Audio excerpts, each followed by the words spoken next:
오늘 하나님의 말씀 같이 보도록 하겠습니다. 누가복음서 2장 8절부터 14절까지 말씀입니다. 누가복음 2장 8절부터 14절까지 한 절씩 교독하도록 하겠습니다. 그 지역에서 목자들이 밤에 들에서 지내며 그들의 양떼를 지키고 있었다. 그런데 그들을 두루 없이 두려워하였다. 천사가 그들에게 말하였다. 두려워하지 말아라. 나는 온 백성에게 큰 기쁨이 될 소식을 너희에게 전하여 준다.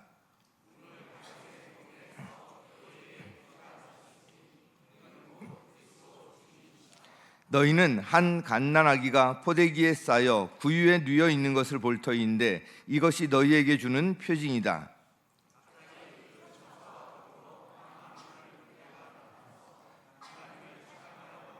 함께 읽겠습니다. 더없이 높은 곳에서는 하나님께 영광이요 땅에서는 주님께서 좋아하시는 사람들에게 평화로다. 아멘. 할렐루야. 이 기쁜 성탄절 오늘 주일 일부 예배에 참석하신 성도 여러분의 심령과 가정 재반사 위에 우리 하나님의 한없으신 은총과 축복이 함께 하시기를 주의 이름으로 축복합니다. 오늘 이 땅에는 70억이 넘는 많은 사람이 여러 분야에서 일하면서 천태만상으로 살아가고 있습니다. 그러므로 매일같이 크고 작은 사건들이 일어나고 있습니다.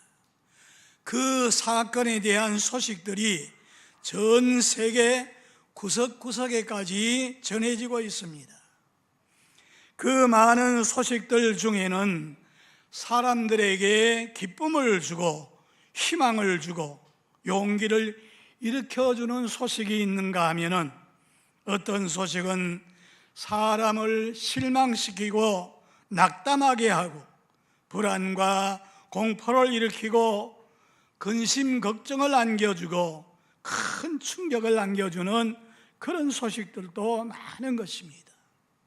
지난 12월 3일 대통령이 비상계엄 선포를 하고 온 나라가 지금 혼란 중에 있습니다.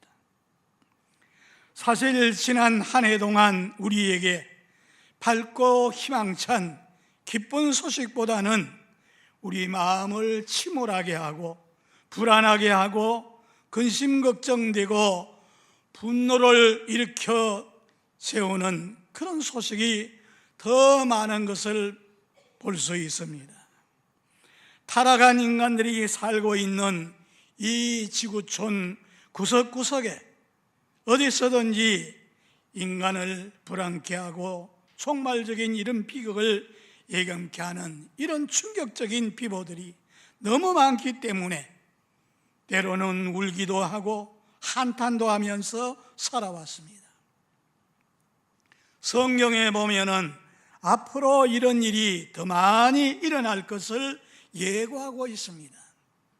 해마다 연말이 되면은 방송사나 신문사에 보면은 앞으로 이제 일어날 그런 일들 10대 뉴스에서 발표하는 데 보면은 사람을 기쁘게 하는 소식보다는 마음을 어둡게 하고 서글프게 하고 마음을 아프게 하는 소식들이 훨씬 더 많은 것을 볼 수 있습니다.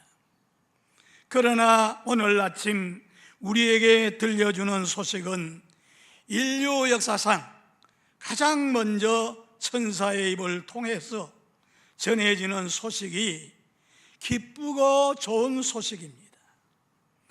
만왕의 왕이신 예수님 탄생하신 장소는 유대 땅 베들레헴의 한 여관이 있는 마구간에서 말죽통에서 태어나셨습니다.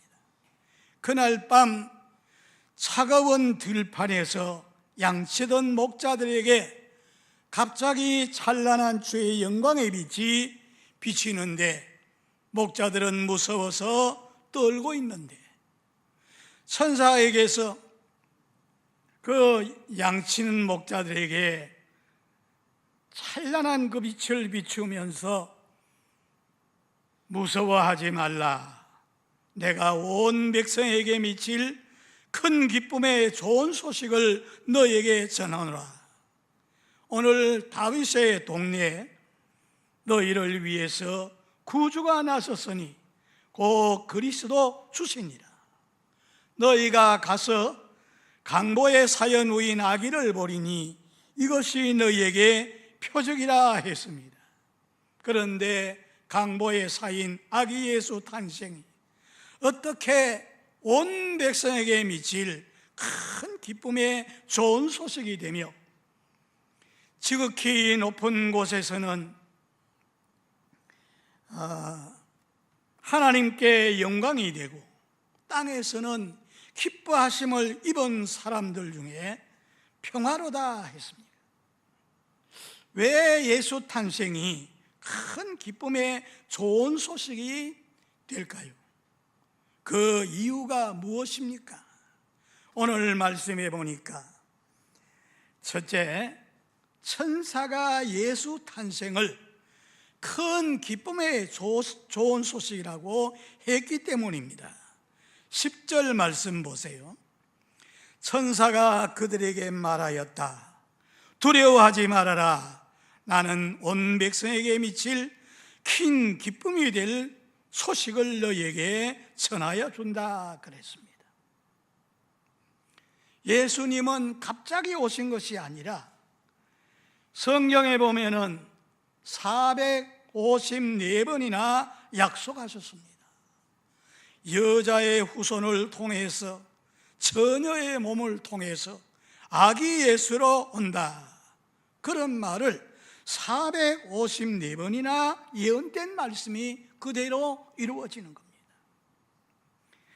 베들레헴 여관집 마국간에 강보에 사여 놓여 있는 이 아기 예수는 바로 천지 만물을 창조하신, 온 세상을 다스리시는 전능하신 하나님의 독생자가 사람 몸을 입고 인간 세상, 사람과 똑같은 모양으로 태어나셨으니 뉴스 중에 큰 뉴스가 되는 겁니다. 한 나라 대통령이 새로 선출되어도 그 소식이 온 세계에 다 퍼지는데, 천지 만물을 창조하신 그 하나님이, 하나님과 동등되신 그분이 인간 역사 속에 뛰어들어왔다는 그 소식은 뉴스 중에 뉴스가 됩니다. 그래서 예수 탄생은 기이한 탄생이니까 톱 뉴스거리입니다. 인류 역사 이래 모든 세상에 태어날 사람들을 보면은 남자와 여자의 결합을 통해서 부정모혈로 세상에 태어나게 되는데, 하나님의 아들 예수님은 아버지 되는 그 요셉의 피를 이어받지 않고 사내를 알지 못하는 동정녀 마리아의 몸을 통해서 성령으로 잉태되었으니 톱뉴스가 아닐 수가 없습니다.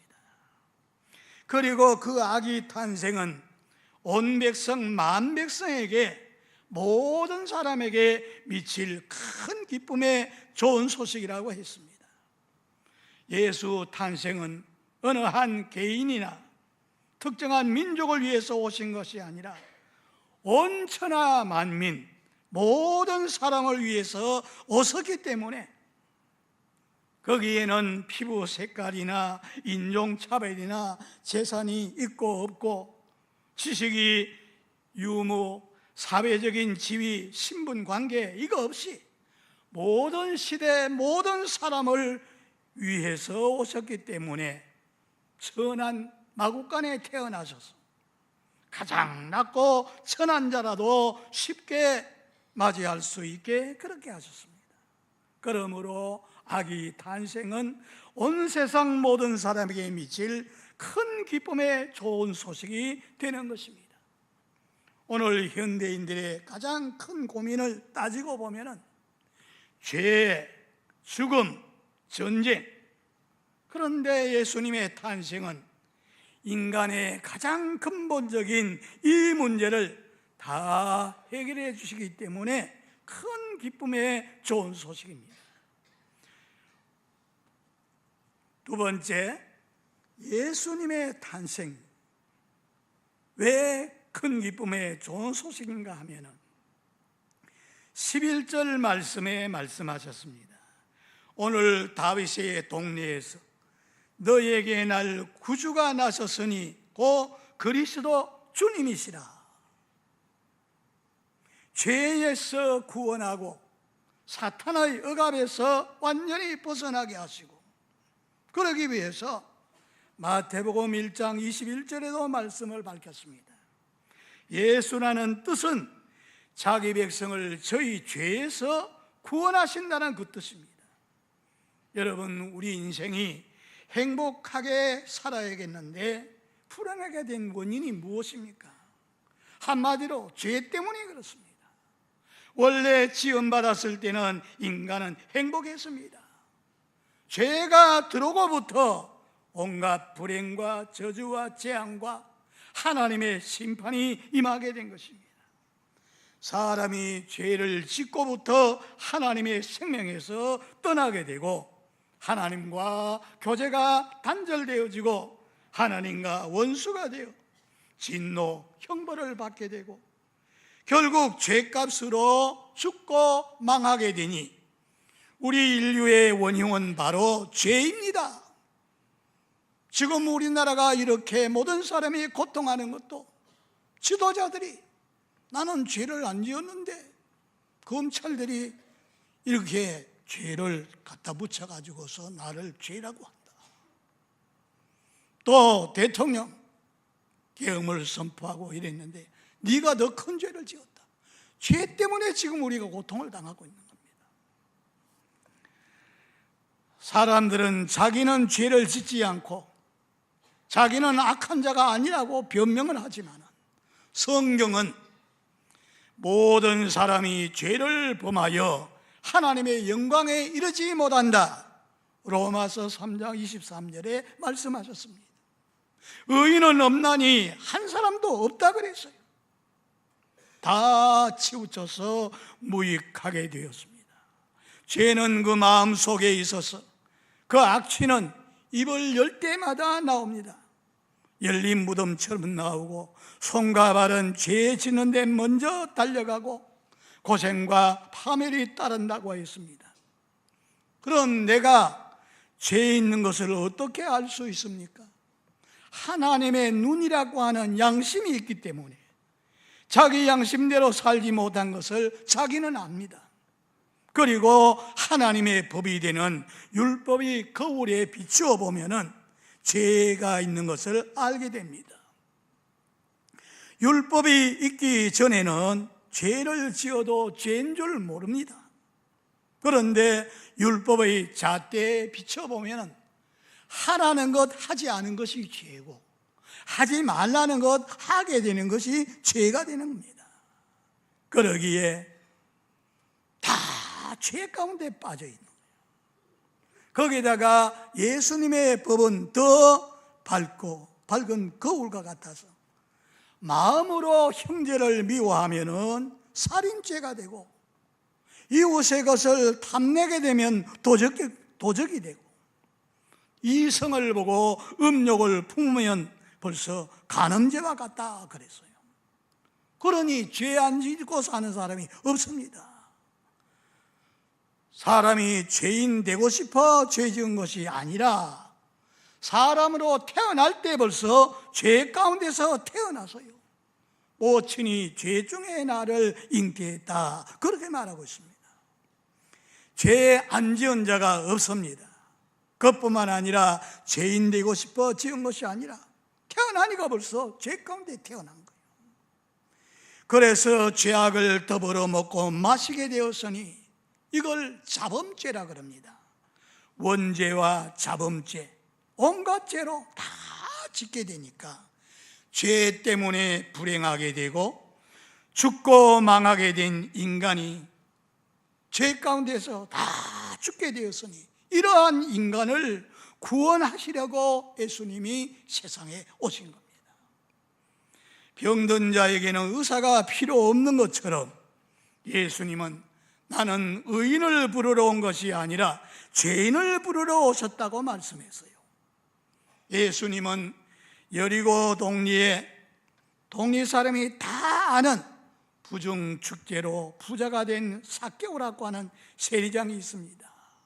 그 마음이 괴로워서 고통하고 있을 때에 예수님이 삭개오를 부르시고 오늘 내가 네 집에 유하여 하겠다 하시면서 이 삭개오를 따라서 집으로 들어가는데 삭개오는 벌써 자기의 채운 죄 부정축제로 이렇게 부하게 되었다는 것을 고백하면서 자기가 잘못한 그거 4배로 가산해 가지고서 벌금을 내겠다. 그러니까 예수님께서 이 사람도 아브라함의 자손이다. 인자가 온 것은 이런 잃어버린 자를 찾아서 구원하려 함이라. 죄에서 빠져 번민하고 있는 이런 자를 찾아오신 예수님이십니다. 요한복음 8장 1절로 또 보면은 간음하다가 현장에서 붙잡혀서 예수님 앞에까지 왔어요. 그래서 율법주의자들은 그를 송사하고 간음하다가 현장에 잡혔는데 이런 여자는 돌로 쳐서 죽이라고 했는데 어떻게 생각합니까? 예수님께 그런 말을 합니다. 예수님은 나는 너를 정죄하지 않는다. 다시는 죄를 범하지 말라 하시면서 용서해 주십니다. 그리고 이사야 53장 6절에 보니까 하나님은 우리의 모든 죄를 다 예수님께 담당시켰었다. 그 말씀대로 우리 죄 때문에 예수님이 십자가에 못 박혀서 우리가 받을 형벌을 대신 받으시고 우리가 받을 저주를 대신 받으시고 심판을 받으신 겁니다. 그래서 내 죄 때문에 죽었었다는 것을 믿고 그 앞에 나와서 잘못된 것을 자백하면 주는 미쁘시고 의로우사 모든 불의와 죄악에서 깨끗하게 하신다 그랬습니다.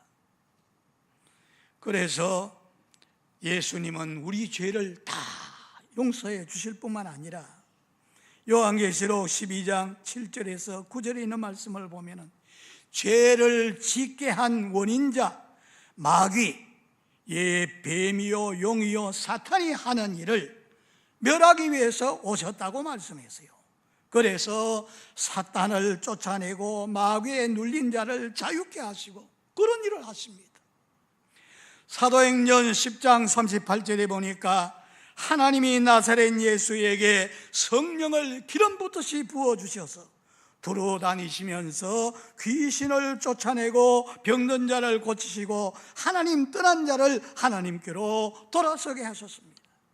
그래서 예수님이 오시기 전까지는 어떤 인간도 마귀를 이긴 자가 없습니다. 그런데 예수님이 십자가에 못 박혀 운명하실 때 뱀의 머리, 마귀 머리를 깨뜨리시고 승리하셨어요.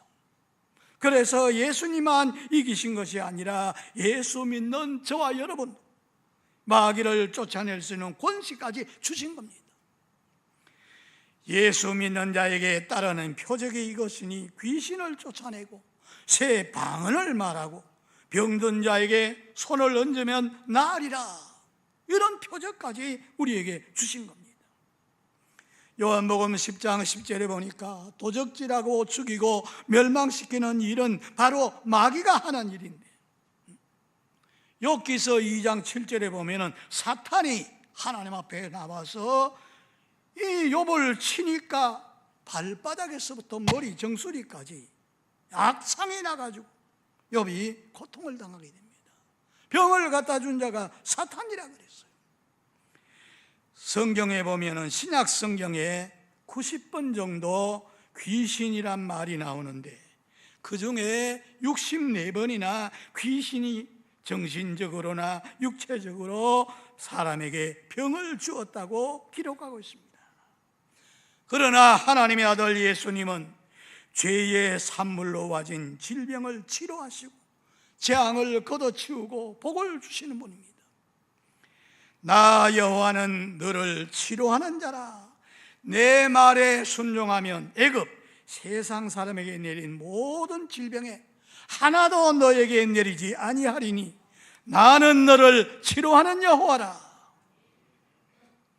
또 시편 103편 3절 4절에 보니까 저가 모든 죄를 사하시며 질병을 치료하신다고 말씀하신 대로 예수님이 세상에 오셔서 병든 사람을 다 고쳐주십니다.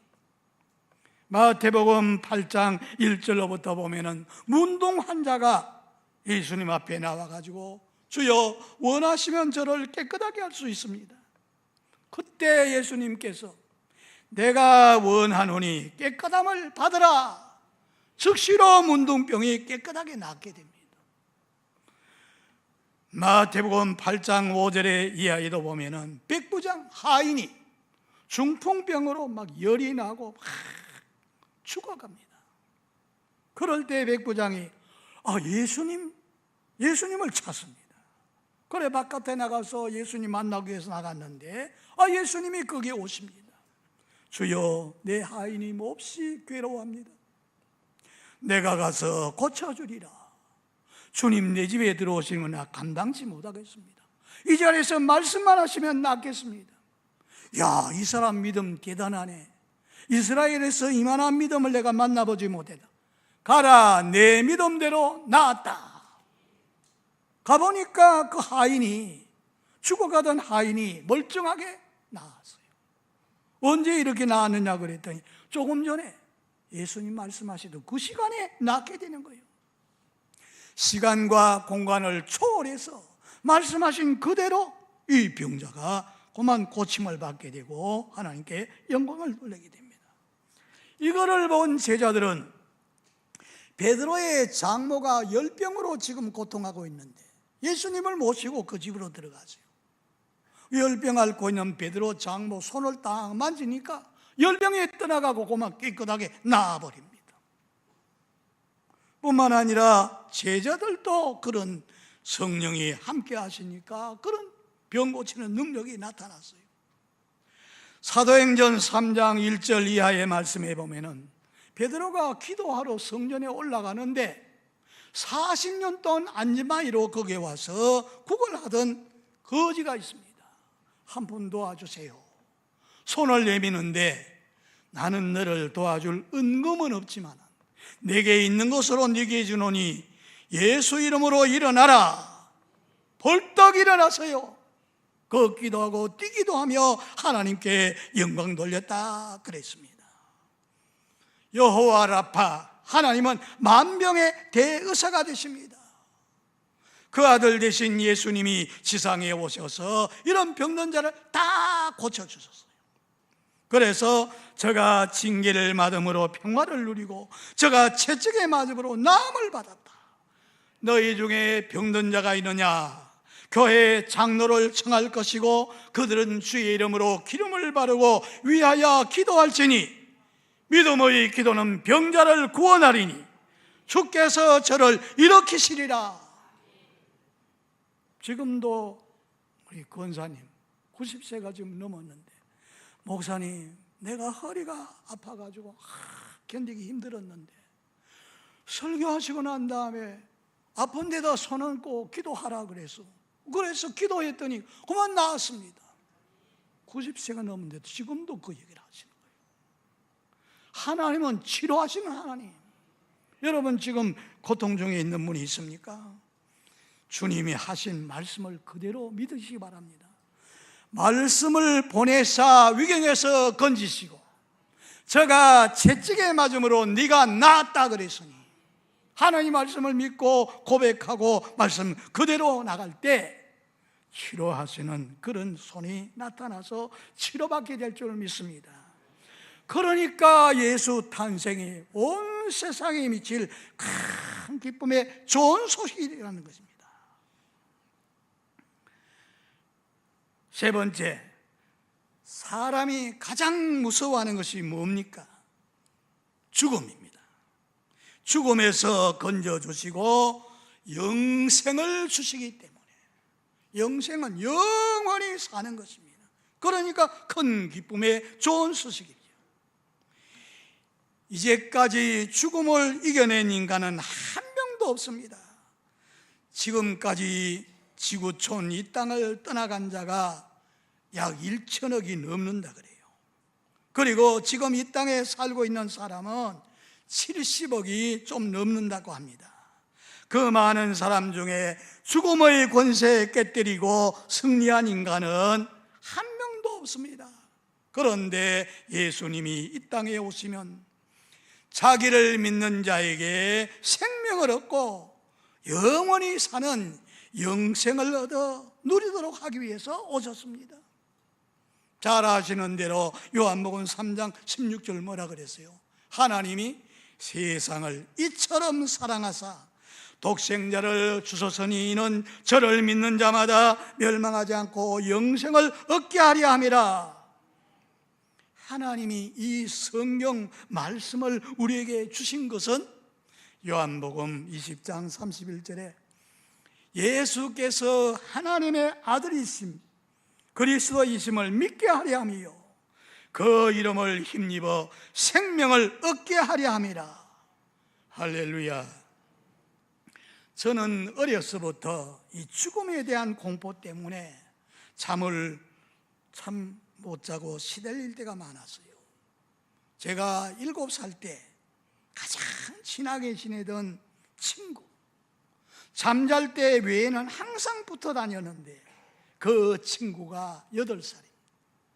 홍역으로 인해서 8살에 그만 죽었어요.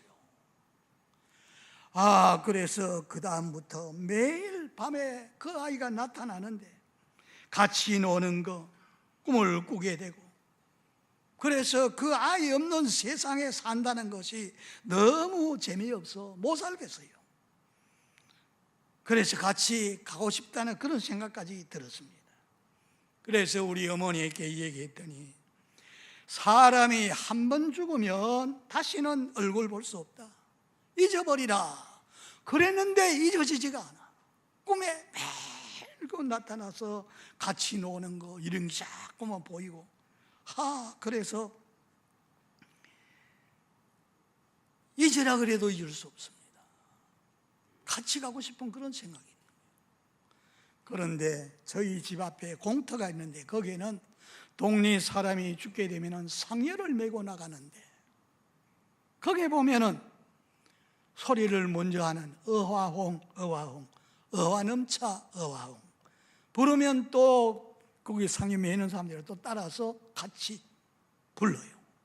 그러면 상조되는 분들은 막 애통하면서 울면서 따라가는데 그 모습을 보면은 죽음 사자가 와서 내 목덜미를 잡고 끌고 가는 것 같아요. 겁이 나가지고 그걸 보다가 저 방구석에 가서 숨을 때도 있었어요. 그런데 죽음이 그렇게 무서워서 잠을 못 잘 정도로 무서웠는데 예수 믿고 난 다음에 그 불안과 공포, 두려움 다 떠나가 버리고 겁과 두려움이 없어지게 되는 거예요. 죽는 것도 무서웠지 않아요. 왜? 나는 부활이요 생명이니 나를 믿는 사람은 죽어도 살고 무릇 살아서 믿는 사람은 죽음을 보지 않고 영원히 살리라. 예수 믿고 난 다음에 그런 병 다 떠나갔습니다. 이제는 겁과 두려움이 없습니다. 저는 우리 교회에서 그 소천하신 한 성도님의 그 마지막 모습을 잊을 수 없어요. 처음에는 따님이 교회에 나오니까 따라 나왔습니다. 그래서 교회에 나오면 생명의 삶, 삶 공부하지 않습니까? 그래서 처음 나오는 분에게 새가족 교육을 통해서 하나님은 어떤 분이다, 예수님은 어떤 분이다, 성령을 받게 되면 어떻게 된다, 이런 걸 전부 다 가르칩니다. 그리고 천국, 지옥 이런 것을 다 이야기했어요. 그리고 예수님을 영접하고 구원의 확신까지 그분이 받았습니다. 그분이 전에 대순진리에 나가던 분인데 그 책을 제게 주었어요. 그리고 이제 내가 잘 믿겠습니다. 그래서 그 집에 신방을 더 갔더니 지금 암으로 인해서 막 숨을 헐떡이면서 이랬는데 예배를 다 드리면서 또 그 설명을 해 주었습니다. 천국, 지옥, 하나님 앞에 가게 되면 이런 고통, 이런 질병도 없어지고 거기는 죽는 것도 없고 이런 거 다 이야기해 줬어요. 그리고 이제 거기서 기도를 했는데 얼굴에 막 광채가 납니다. 숨을 헐떡이면서 돌아갈 것 같은데 광채가 납니다. 집으로 왔는데 바로 그 길로 하나님 앞으로 가셨다는 얘기를 들었어요. 오늘도 우리가 늘 기도하던 김형희 집사님이 하늘나라로 가셨습니다. 아침에 또 그런 얘기 하셨거든요. 그러나 예수님을 믿고 구원받고 영원한 생명 얻은 사람은 하나님이 계시는 천국에 가게 되니까 이 세상의 고통이 거기에 따라가지 않습니다. 그거를 아니까 그저 감사할 것밖에 없죠. 죽음에 대한 준비된 자는 이런 두려움이 없습니다. 전도를 제일 많이 한 D.L. 무디는 임종시에 그런 말을 합니다. 땅의 것은 물러가고 하늘의 영광의 광채가 내게 온다. 이것이 죽음이라면 나는 어서 가야지. 기쁘다 하고 숨을 거두고 하나님 앞으로 가셨답니다. 마지막으로 한번 따라 하시겠습니까? 예수님을 주님으로 믿는 자에게는 평화로다 했기 때문에 큰 기쁨의 좋은 소식입니다. 14절에 그렇게 말씀하지 않았습니까? 더 없이 높은 곳에는 하나님께 영광이요 땅에서는 주님께서 좋아하시는 사람에게 평화로다. 이 평화를 예수님이 주시는 거예요. 지금 인간이 사는 이 세상에는 평화를 상실했습니다. 세계 1차 대전이 끝났을 때 전쟁은 너무나 참혹하고 비참하다는 것을 인식하고 1938년도에 독일 베를린에서 세계 4대 강국 미국, 소련, 영국, 불란서 이 네 나라의 대통령 대표가 모여가지고 이 베를린에서 평화회담, 포스트 회담을 하게 됩니다. 그 회담을 열고 가장 영향력이 크던 그때 당시에 영국의 챔버린 수상이 이런 말을 했습니다. 이제 우리 세대에 평화가 왔다 선언했습니다. 그리고 1년 후에 1939년도에 독일의 히틀러가 선동을 하고 전쟁을 일으켜가지고 세계 2차 대전이 발발하고 전 세계는 전쟁의 소용돌이 속에 휘말려 들어간 것입니다. 그 당시에는 일본이 얼마나 강한 나라인지 조선을 비롯해서 이 중국, 동남아, 아시아를 다 점령했죠. 진주만에 미군이 와서 주둔하고 있었는데 그 진주만을 공격합니다. 그럴 때 미국의 원자탄 핵무기를 가지고 일본 상공에 떨어뜨리니까 한꺼번에 30만 명이 다 흔적도 없이 사라지게 되니까 무조건 항복을 하게 됩니다. 그런 일들이 다 지났지만은 크고 작은 전쟁이 그 뒤에도 계속 일어나죠. 저 유럽에서는 이스라엘과 하마스, 팔레스타인하고 싸우죠. 또 러시아와 그 다음에 지금 우크라이나하고 싸우는데 거기에 지금 북한이 지금 총알바지로 가서 싸우다가 만여 명이 갔는데 그 중에 10분의 1이 지금 죽고 전사당하고 고통을 당하고 있습니다.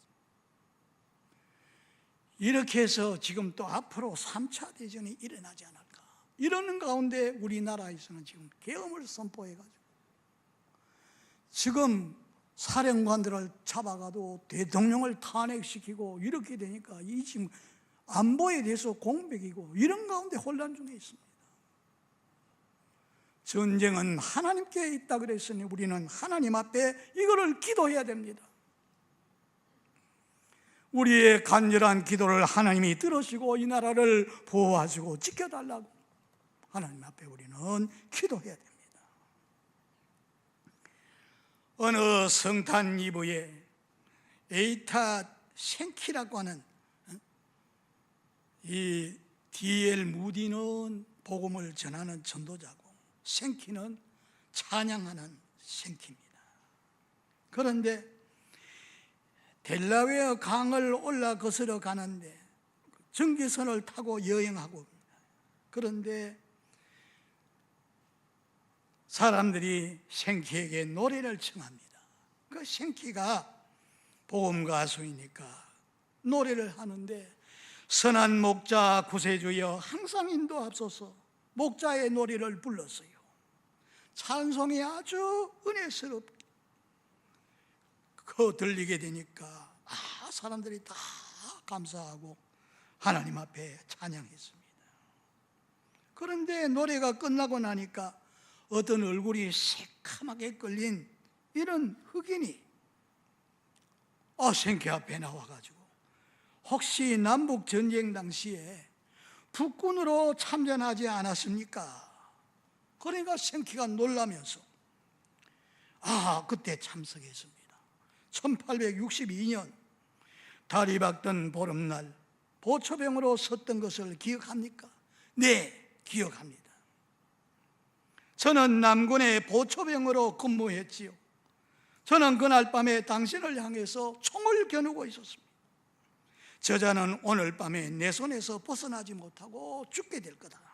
이렇게 하고 딱 방아쇠를 지금 쥐고 있는데 찬송 소리, 선한 목자 구세주여 항상 인도하소서, 찬송 소리를 듣는 가운데 그만 이게 방아쇠를 당기지를 못하고 손을 놨어요. 죽음에서 저를 살려내는 그분이라면 참 위대하시다. 그러면서 총을 쏘지 못했다는 거예요. 그 이야기를 하는 겁니다. 누가 방아쇠를 당기지 못하게 하고 누가 전쟁에서 그걸 하지 못하게 합니까? 예수님이 그렇게 하신 거예요. 평화가 없이 지금 사람들이 고통 중에 신음하는데 평화를 주실 분은 하나님이십니다. 그래서 우리는 이 성탄의 이 기쁜 소식 온 세상 다른 사람에게 나가서 전하여서 아직까지 이를 깨닫지 못하고 죄 중에 빠져 있고 저주 속에 빠져 있고 하나님의 심판을 받을 수밖에 없는 이런 자리에 있는 자들에게 이 소식을 전해서 주께로 돌아와서 구원받고 정말 하나님을 찬양하는 이런 자리가 될 수 있도록 우리가 기도하고 전해야 되겠습니다. 오늘 이런 성탄의 기쁜 소식이 저와 여러분 또 여러분 가족 온 식구들에게 넘치기를 주의 이름으로 축복합니다.